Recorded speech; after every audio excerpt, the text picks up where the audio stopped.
welcome to the XBLA show. How you doing? I'm very well, thanks. You began working in the video games industry at CVG magazine, and then you became a news editor at computervideogames.com. Soon went to online editor of OXM that everyone obviously knows, and now you're the community manager Europe, Middle East and Africa at Xbox. Yeah. Pretty cool. You've been reading my CV. I did actually. So, did you see yourself all those years ago doing what you're doing now and being this successful? I don't know how successful I've been. All those jobs you mentioned there, I moved through them really quickly, and it just seemed to, there always seemed to be something else happening. And I was actually really surprised when I ended up at Xbox. It was kind of, the opportunity kind of came quite out of the blue, went for it, was lucky enough to get it. And I've been here at Xbox for 4 years almost now. And just kind of, it all happened so quick. So it's been nice to be at Xbox for so long, and yeah, absolutely love it. It's like,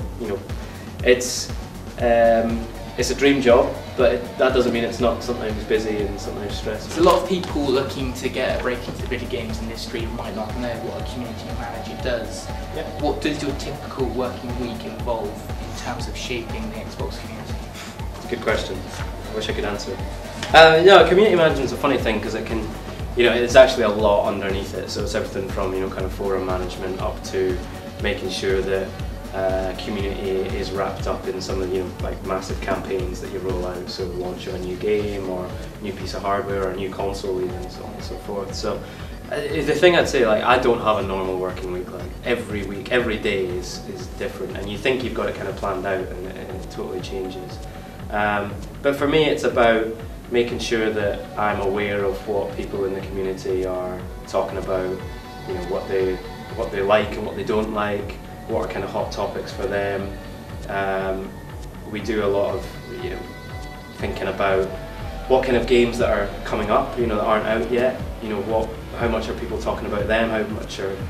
How excited are people about them?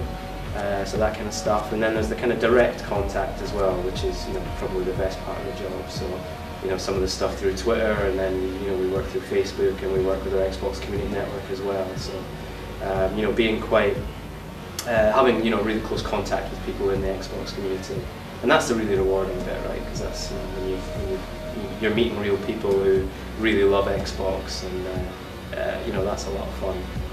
But yeah, I just don't have a normal working week. I kind of wish I did sometimes, but it keeps it interesting. So obviously these days, working at Xbox, do you get any time to actually sit down and play a game, or just a weekend say, okay, I'm going to spend this playing on Xbox? Yeah. It's funny you should say that, because like this year, since the start of this year, I just haven't really played that much, and I fell out of the habit of it as well, which is pretty bad. Because you're kind of you're busy and you've got other stuff going on, and then starting a new game feels like quite a big deal. Yeah. But it's really annoying me. But this part, because it's Easter weekend just passed, right? So I actually made an effort to sit down, got really back into Mass Effect 2, started playing Bad Company 2, which I'm loving. Like, really quite surprised at how much I like it. Okay. So obviously with the Game School, the secretly running to get ahead of this point. No, they're streaking out ahead of me. But again, they play all the cheap games. I've always maintained this. Major Nelson does it as well. If you look at their game history, there's plenty of cheap games on there. The first sort of 100 or so gamer points. Whereas I'm more of a connoisseur. I only play what I really want to play and try and get as much out of it. So some of the people who obviously read the forums and watch Inside Xbox and have done for many years, from the first Inside Xbox release that you were most exclusively in, and might not have a wide perception of what it's like to work in the video games industry, and see you as the kind of rock star of Xbox, the whole face of the side of things. I think Dan and Andy are definitely more the rock stars of Xbox. Yeah.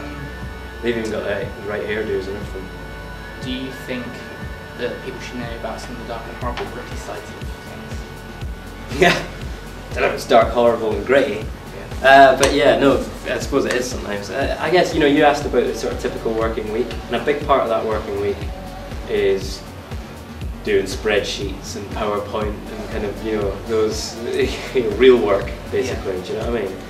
And the nice thing is that even when you're doing spreadsheets and PowerPoint and Word documents, they're still about cool things, you know. So, you know, sometimes when you get stressed out and you feel like you've got loads of work and, you know, big spreadsheets and stuff to fill in, and it gets a bit boring, you kind of got to step back a little bit and think, well, do you know what?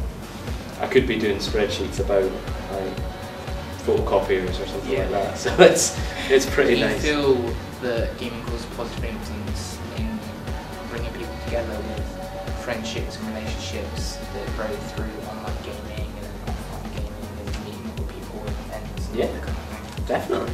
Yeah. Absolutely. I mean, I think it's brilliant, and I think Xbox Live's really testament to that. You know, I met you through, maybe not through Xbox Live, but certainly through the Xbox community, you know. You know, and I think that's a great thing about all Xbox community sites and, you know, Live itself. It encourages you to meet other people and make new friends there. You know, I even see it happen on Twitter. You know, the kind of people that we talk to on Twitter, you know, me and Dan and Andy, you can see that they're kind of then talking to each other, and you get this kind of nice halo effect of, you know, everyone talking to each other because they have Xbox in common, right? So of course, E3 is around the corner. Mm-hmm. And everyone obviously has their own opinion of what's going to happen, what's not going to happen. What are you most excited to see from Natal and obviously the first party releases that are rumoured to be announced this year? I don't know about any rumours. No idea. I'm definitely looking forward to E3. Can't wait. It's going to be a big year. Yeah. The thing I'm excited about is the kind of stuff that I haven't kind of in my head I haven't thought about. You know, people smarter than me have been playing with Natal and coming up with great ways to use it, and that's what I'm excited. So obviously a lot of people know you for your stuff on Twitter. The main Xbox kind of people are obviously always on Twitter kind of thing. Yeah. You could go log on at 12 o'clock on a Wednesday and see people tweeting about completely random stuff when obviously some people might think, are these people actually doing it work? Yeah. Funny you should say that. Yeah. The thing with Twitter, right, is that you can just, you know, it's quick, isn't it? Yeah. You know, and you can just, you know, try to avoid too many random thoughts. Yeah. But that's the nice thing about it, you know. First of all, let me say, right, Major Nelson, the man is a true innovator in the social media, social networking space. Like, I don't know, I reckon he must have some smart advisor somewhere who always, you know, he's the first guy like properly do podcasts in video gaming, really, like really made it popular. He was the first guy to like really make blogging, like kind of like video game company blogging really popular. He was the first guy I really saw doing Twitter, like years ago, like right at the start of Twitter.